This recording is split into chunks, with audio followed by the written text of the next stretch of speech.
Hi viewers, welcome to our channel. ప్రస్తుతం మనతో పాటు senior journalist Damoh Bala sir ఉన్నారు. వారితో మాట్లాడదాం. సార్ నమస్కారం. సార్ నమస్తే సార్, ఎలక్షన్ ఫలితాల తర్వాత రోజా గారు కనబడకుండా పోయారు, ఒక అజ్ఞాతంలోకి వెళ్ళిపోయారని చెప్పొచ్చు. అయితే రీసెంట్గా నేను ఒక ట్వీట్ చేసింది సార్. ఇప్పుడు ఆ ట్వీట్ కూడా సోషల్ మీడియాలో తెగ వైరల్ అయిపోతుందంట. మరి ఏం ట్వీట్ చేసింది? దానిపైన విమర్శలు ఎక్కువ వస్తున్నాయి కానీ ఎవరు కూడా సపోర్టివ్గా పెట్టట్లేదు. ఎందుకంటారు సార్? ఎందుకంటే అది ఆబ్వియస్, రోజా మీద జనరల్గానే వ్యతిరేకత ఉంది. దానికి ఒక కారణం ఏంటంటే సబ్జెక్టివ్ ఆబ్జెక్టివ్ అని రెండు రకాలుగా చూసినప్పుడు, సబ్జెక్టివ్ రీజన్ అంటే రోజా వైపు నుంచి సబ్జెక్టివ్ రీజన్ చూసినప్పుడు రోజా నోట్ దురుసు కావచ్చు, ఆమె షార్ప్గా మాట్లాడడం కావచ్చు, ఆమెకి ఎందుకంటే సొఫిస్టికేటెడ్గా మాట్లాడడం రాదు. ఓకే, ఆమె ఒక మాస్ లేడీ అని చెప్పచ్చు. అది ఆమె బలము బలహీనత. బలం అంటే ఒక మామూలు సాధారణంగా లోవర్ మిడిల్ క్లాస్ ఫ్యామిలీ లేదా మామూలు మిడిల్ క్లాస్ ఫ్యామిలీ నుంచి ఈ స్థాయికి రావడం అనేది రోజా సాధించిన విజయం. ఖచ్చితంగా ఆమె వేలాది మంది ఉమెన్కి ఇన్స్పిరేషన్ ఆ విషయంలో. అంటే మేల్ డామినెంట్ సొసైటీలో, ముఖ్యంగా సినిమా రంగము, రాజకీయ రంగం, ఈ రెండు కూడా మేల్ డామినెంట్ సొసైటీస్. ఈ సొసైటీస్లో ఆమె మేల్ డామినేటెడ్ ప్రపంచంతో ఫైట్ చేసుకుంటూ ఎదిగింది. అది ఖచ్చితంగా అప్రిషియేట్ చేయాల్సిన విషయం, ఎవరైనా కూడా ఇన్స్పిరేషన్ తీసుకోవాల్సిన విషయం. ఓకే. అయితే అట్ ద సేమ్ టైం ఆమె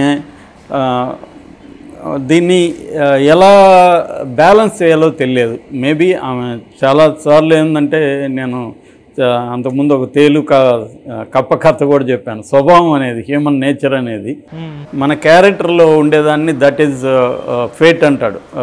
6000 సంవత్సరాలకు ముందే Greek philosopher personality is fate అనేది ఆయన famous theory. Personality is destiny అంటాడు. అలాగా ఒక్కొక్కరికి ఒక పర్సనాలిటీ ఉంటుంది. ఆ పర్సనాలిటీని వాళ్ళు అంత ఈజీగా మార్చుకోలేరు. సో అలాగా రోజాలో ఉండే పర్సనాలిటీ ఏమంటే, ఎదుటి వాళ్ళని చాలా అగ్రెసివ్గా అటాక్ చేయడం, సూటిగా ఉండడం, అది ఉంటుంది. అది ఆమెకి హెల్ప్ అయింది, ఆమెకి నెగిటివ్గా కూడా పనిచేసింది. అయితే ఇది సబ్జెక్టివ్. ఆబ్జెక్టివ్ అంటే తెలుగుదేశం మీడియా, సోషల్ మీడియా కావచ్చు, మెయిన్ స్ట్రీమ్ మీడియా చాలా ఎఫెక్టివ్ మీడియా. అదేం చేస్తుందంటే, తమ తప్పులనేమో కప్పిపుచ్చుకుంటూ వస్తుంది, అవతల వాళ్ళు మాట్లాడేదాన్నేమో విపరీతంగా ఫోకస్ చేస్తుంది, భయంకరంగా ఫోకస్ చేస్తుంది. యువతలు కూడా మాట్లాడేవాళ్ళు బోల్డ్ మంది ఉన్నారు. అయ్యన్న పాత్రుడు ఉన్నాడు, పటాగ్ ఉన్నాడు, యువతల ఆమెవరు మొన్న మినిస్టర్ అయింది, హోమ్ మినిస్టర్ వంగలపూడి అనిత ఉంది. వీళ్ళేం తక్కువ కాదు, వీళ్ళు కూడా ఆ స్థాయిలో మాట్లాడతారు. కానీ అవతల మాట్లాడే రోజానో కొడాలినానో విపరీతంగా వీళ్ళు ఫోకస్ చేస్తారు. సో ఆల్రెడీ వాళ్ళు సబ్జెక్టుగా వాళ్ళ ప్రాబ్లం ఉంది, దీన్ని ఇంకా ఫోకస్ చేస్తారు. మామూలుగానే బిహేవియరల్ ఎకనామిక్స్లో ఒక థియరీ ఉంటుంది. అంటే మనకి ఏది అపీరెన్స్ ఎక్కువగా కనబడుతూ ఉంటుందో దాన్ని మనం ఎక్కువ నమ్ముతాం. నీ ముందు అదే ఎక్కువ ప్రొజెక్ట్ అవుతుంటే అది నమ్ముతాను. సో దీని ప్రకారం వీళ్ళ మీడియా ఏం చేస్తుందంటే, తెలుగుదేశం మీడియా అక్కడ జరిగే తప్పుల్ని చిన్నదైతే కూడా దాని పెద్ద భూతత్వం, దాని ప్రజెంటేషన్, ఫ్రేమింగ్ ఎఫెక్ట్ అంటారు. అంటే నువ్వు ఎలా ప్రజెంట్ చేస్తున్నావు అనే దాన్ని బట్టి. వీళ్ళది ఇప్పుడు ఎవరైనా కొట్టారనుకో, తెలుగుదేశంలో కొట్టారనుకో, వాడికి దోలు తీరింది, వాడికి షాక్ తగిలింది, ఇలాగ పెడతారు టైటిల్స్. అదే వైసీపీ వాళ్ళు కొట్టారనుకో, అరాచకం, వైసీపీ అరాచకం, గుండాల వికృత కీడ, రాక్షస క్రీడ, ఇలా పెడతారు. అంటే దీన్ని బట్టి వీళ్ళు ఎమోషన్స్ని ఏ టైప్లో ప్రొజెక్ట్ చేస్తారనేది మీడియా చేసే ఇది. వైసీపీ మీడియా కూడా చేయదని కాదు, వైసీపీ మీడియా చేస్తారు కానీ మోర్ ఎఫెక్టివ్ అంటున్నా, Telugu Desam media more effective. So అందువల్ల కూడా రోజా మీద ఒక నెగిటివ్ అట్మాస్ఫియర్ క్రియేట్ కావడానికి ఇది పనిచేసింది. అయితే అన్నిటికంటే కూడా నేను చాలాసార్లు చెప్పాను కూడా ఈ విషయాన్ని, రోజా ప్రాథమిక కర్తవ్యం ఏంటి? ఎమ్మెల్యేగా ఆ నియోజకవర్గం నగిరిలో ఆమె గెలిచింది. నగిరి నియోజకవర్గానికి నేను ఇది చేశాను అని చెప్పుకోవాలి, ఆ ప్రజలకి నేను ఇది చేశానని చెప్పుకోవాలి. అటువంటివేమీ లేవాడ. సో అది ఆమె ఫెయిల్ అయింది. అందుకని నేను రఘురామకృష్ణరాజు లాంటి వాళ్ళ విషయంలో కూడా ఎందుకు చెప్పానంటే, మీరు ఒక ప్రజాప్రతినిధులుగా ఉన్నప్పుడు మీ ప్రాథమిక కర్తవ్యం మీ ప్రజలకు సంబంధించిన అభివృద్ధి కావచ్చు, సంక్షేమం కావచ్చు, వాళ్ళ డే టు డే ఇష్యూస్ కావచ్చు, వాటిని అడ్రస్ చేస్తున్నారా లేదా, వాళ్ళకి అందుబాటులో ఉంటున్నారా లేదా, అది ఇంపార్టెంట్. ఈ అవినీతి అనేది సెకండరీ. నిజానికి ఇవి చేసినాక అవినీతిని పెద్దగా జనం పట్టించుకోరు. తింటే తిన్నాళ్లే, మాకు చేసాళ్లే అనేదే ఉంటుంది. నువ్వు చేయకపోతే, నువ్వు తినకపోయినా తిన్నామని అంటారు.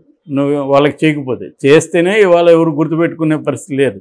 అలాంటివి చేయకుండా ఉంటే ఇంకెలా ఉంటుంది? సో రోజాకి అది ఏర్పడింది. అందుకనే 5 మండలాలు ఉంటే నిన్న మన నగిరి నియోజకవర్గంలో 5 మండలాల వైసీపీ నాయకులు ఈమెకి యాంటీగా ఎందుకు మారారు? ఖచ్చితంగా ఆమె బిహేవియరు, ఆమె డీల్ చేసే పద్ధతి అవన్నీ వాళ్ళు హర్ట్ అయ్యారు. దానివల్ల వాళ్ళు మారారు. వాళ్ళు తెలుగుదేశానికి వచ్చారు. వాళ్ళే ఆమెను ఓడించడానికి కృషి చేశారు. ఆమె నిజానికి డబ్బులు ఎక్కువ కూడా ఇచ్చింది. మా ఊర్లో నేను అడిగితే తెలుగుదేశం వాళ్ళు 1000 రూపాయలు ఇస్తే వైసీపీ వాళ్ళు 2000 ఇచ్చారని చెప్పారు. సో అయినా కూడా మా ఊరంతా ఎక్కువ భాగం తెలుగుదేశానికే వేసింది. ఆ 1000 రూపాయలే తీసుకొని 2000 తీసుకోలే ఇచ్చినా కూడా. ఎందుకు అంత కోపం ఉంది? నీ డబ్బులు ఎవరికి కావాలా అన్నంత కోపం ఉంది. ఓకే. సో ఇలా రకరకాల అంశాలు ఆమెకు ప్రధానంగా యాంటీగా పనిచేసాయి. అయితే ఆమె ఎలక్షన్ టైంలో కౌంటింగ్ అప్పుడే లేచి వెళ్ళిపోయింది. ఆమెకు అర్థమైపోయింది. ఎలక్షన్ ముందే ఆమెకు అర్థమైంది. యాక్చువల్గా ఎలక్షన్ అవగానే ఆమె మా వాళ్ళే నన్ను ఓడించడానికి ట్రై చేశారు, మా వాళ్ళే ఓట్లు పడనీయకుండా చేశారని కూడా ఆమె స్టేట్మెంట్ ఇచ్చింది. ఆమెకు అర్థమైపోయింది ఓడిపోతామని. నిజానికి ఆమె ముందుగానే జగన్కి చెప్పి టికెట్ నేను తీసుకోనని చెప్పుండాలి. ఎందుకంటే ఓడిపోయే సీట్ నాకు ఎందుకని చెప్పుంటే ఇంకా బాగుండేది. ఆమె అది కూడా చేయలేదు. సో ఎందుకంటే అక్కడ ఉన్న వాళ్ళు క్లియర్గా అర్థమవుతుంది కదా, 5 మండలాల వాళ్ళు వ్యతిరేకంగా గట్టిగా ఉన్నప్పుడు వాళ్ళు వెళ్ళి తెలుగుదేశంలో చేరిపోతున్నప్పుడు ఆమె టికెట్ తీసుకోకుండా ఉంటే బాగుండేది. టికెట్ ఓడిపోతామని చేసి ఖర్చు పెట్టి ఎందుకు ఇదంత డ్రామా? సో మొత్తానికి జరిగినాక ఆమె కౌంటింగ్ అప్పుడు వెళ్ళిపోయింది. తర్వాత ఇప్పటివరకు నోరుదేరలో. ఇప్పుడు ఆమె కూడా కొంత కోలుకున్నట్టుంది. సో ఆమె ట్వీట్ చేసింది అదేంటంటే, చెడు చేసి ఓడిపోతే సిగ్గుపడాలా, కానీ మంచి చేసి ఓడిపోయాం, గౌరవంగా తలెత్తుకు తిరుగుదాం, ప్రజల గొంతుకై ప్రతిధ్వనిద్దాం. దీన్ని కూడా ఎవరు నమ్మరు. ఎందుకంటే ఈమె గెలిచినప్పుడే నువ్వు ప్రజల గొంతుకు లేదు, ఇప్పుడు నువ్వు ప్రజల గొంతుకుంటా ఉంటే ఎలా? ఇవి మాట్లాడకూడదు. నిజంగా ఇది ఆమెలో సిన్సియర్గా ఉండాలంటే ప్రజల గొంతుకులాగా పనిచేయాలి. నేను ఈ నియోజకవర్గంలో ఓడిపోయినా కూడా నేను అందుబాటులో ఉంటానని తనకు కూడా కొన్ని ఓట్లే 45,000 మెజారిటీతో తెలుగుదేశం గెలిచింది అక్కడ. సో ఈమెకు కూడా ఓట్లు పడ్డాయి కదా, ఈమెకు కూడా కొంతమంది ప్రజలు సపోర్ట్ చేశారు కదా. ఆ ప్రజల సమస్యలు ఇప్పుడైనా 5 ఏళ్ళు ఆమె గట్టిగా పనిచేస్తే నెక్స్ట్ 5 ఏళ్ళు ఆమెకి ఖచ్చితంగా మళ్ళీ ఉంటుంది. ఇంతే ఇక్కడ బేసిక్గా. సో అది ఆమె చేయాలి తప్ప ఇటువంటి ఇది ఇస్తే దీన్ని ఎవరు నమ్మరు. తర్వాత మంచి చేసి మనం ఓడినాం అనేది జగన్ చెప్తున్నదే. జగన్ కూడా నేను అనేక పథకాలు ఇచ్చాను అవన్నీ చేశానంటే లాభం లేదు. ఎందుకంటే CSDS లోకనీతి సర్వేకి సంబంధించిన పోస్ట్ పోల్ సర్వేలో ఆంధ్రప్రదేశ్ సంబంధించి వాళ్ళు తేల్చింది ఏంటంటే, జగన్ని వాళ్ళు ప్రజలు ఇష్టపడలేదు కారణాలు ఏమన్నా కానీ. అందువల్ల జగన్ చేసిన మంచి పనులు కూడా, జగన్ వాళ్ళకి డబ్బులు ఇచ్చాడు, స్కూల్స్లో ఇంగ్లీష్ మీడియం స్కూల్స్ పెట్టాడు, తర్వాత అనేక సర్వీసుల్ని గ్రామాల స్థాయికి తీసుకొచ్చాడు, సచివాలయాలు, వాలంటీర్ వ్యవస్థ ద్వారా. అట్లాగే ఆరోగ్యానికి సంబంధించి కూడా అనేక చర్యలు తీసుకున్నాడు. ఇవన్నీ పనిచేసాయి. కానీ అవన్నింటిని ఎందుకు రిజెక్ట్ చేశారంటే జగన్ వాళ్ళకి నచ్చలేదు. నచ్చనప్పుడు ప్రజల యాటిట్యూడ్ ఎలా ఉంటుందంటే, నచ్చనప్పుడు వాడు మాకేం చేశాడు, ఏం చేయలేదు సార్ అనేస్తారు. అట్లాగే ఒకవేళ చేస్తుంటే కూడా వాళ్ళ అబ్బసొత్తు పెట్టారా, మాదే మాకు ఇచ్చాడు కదా అంటారు. సో కాబట్టి ఒక ఫ్యాక్టర్ అనేది నమ్ముకుంటే కుదరదు. జగన్ సింప్లిస్టిక్గా నేను మీకు డబ్బులు వేసాను కాబట్టి మీరు నాకు ఓట్లు వేయండి అని ఒక సింప్లిస్టిక్గా వెళ్ళాడు. అది రాంగ్ అనేది. ఇంకా అనేక కారణాలు ఉన్నాయి, అది వేరే విషయం. దీన్ని వాళ్ళు ఫోకస్ చేశారు. సో దాన్నే జగన్ చెప్పిందే ఈమె చెప్తుంది, మంచి చేసి మనం ఓడిపోయాము, చెడ్డ చేసి ఓడిపోలేదని. మంచి చేస్తే మరి ఎందుకు జనం ఓడించారు? సో దీనికి కూడా ఆన్సర్ చెప్పాలి కదా. ప్రజలు ఎందుకు ఓడించారు? నువ్వు మంచి చేసావు సరే, మంచి చేస్తే ప్రజలు ఎందుకు ఓడించారు అనేది చెప్పలేదు. ప్రజల గొంతుకై ఉందాం, గౌరవంగా తలెత్తుకు తిరుగుదాం అనేది ఓకే. ఓడిపోయినంత మాత్రాన్ని ఎవరు తల వంచుకొని బతకాల్సిన అవసరం లేదు. ఖచ్చితంగా నిన్న ఉండవల్లి చెప్పినట్టుగా ఒకప్పుడు కరుణానిధికి 7 సీట్లు వచ్చాయి. ఆయన మళ్ళీ 180 అంతా గెలుచుకొని అధికారంలోకి వచ్చాడు. మళ్ళీ 4 వచ్చాయి జయలలితకి, మళ్ళీ ఆమె గెలిచింది.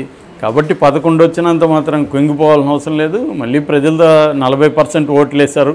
కాబట్టి పని చేయాలి, అది కరెక్టే. కానీ దాంతోపాటు తమ ఆత్మవిమర్శ కూడా ఉండాలి, సెల్ఫ్ క్రిటిసిజం కూడా ఉండాలి ప్రజలకి. అప్పుడే ప్రజలకు కూడా కొంత ఈగో సాటిస్ఫై అవుతుంది.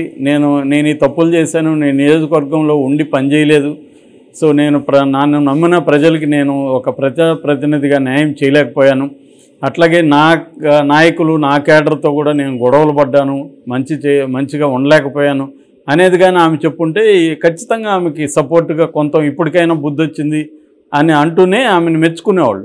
అది చెప్పకుండా మంచి చేసి ఓడిపోయానంటే ఇంకా ఏమి చేంజ్ లేదులే, మన రోజా ఇలాగే ఉంది అనుకుంటారు. ఆమెకి రేపు పొద్దున ఆమెను ఆడుదాం ఆంధ్ర కేసులో ఆల్రెడీ 100 కోట్లు తినేసిందని సిఐడి కంప్లైంట్ వెళ్ళింది. ఆమెను అరెస్ట్ చేసినా కూడా ఆమె పట్ల ఎవరికి సింపతి రాదు. ఇక్కడ ఎట్లాగైతే కవిత మీద సింపతి లేదో రోజా మీద కూడా రేపు అరెస్ట్ చేసినా జైలుకి పోయినా కూడా సింపతి రాదు. ఈ సెల్ఫ్ క్రిటిసిజం అనేది ఇంపార్టెంట్. అది రోజా నేర్చుకోవాల్సిన అవసరం ఉంది. Okay sir, thank you so much sir.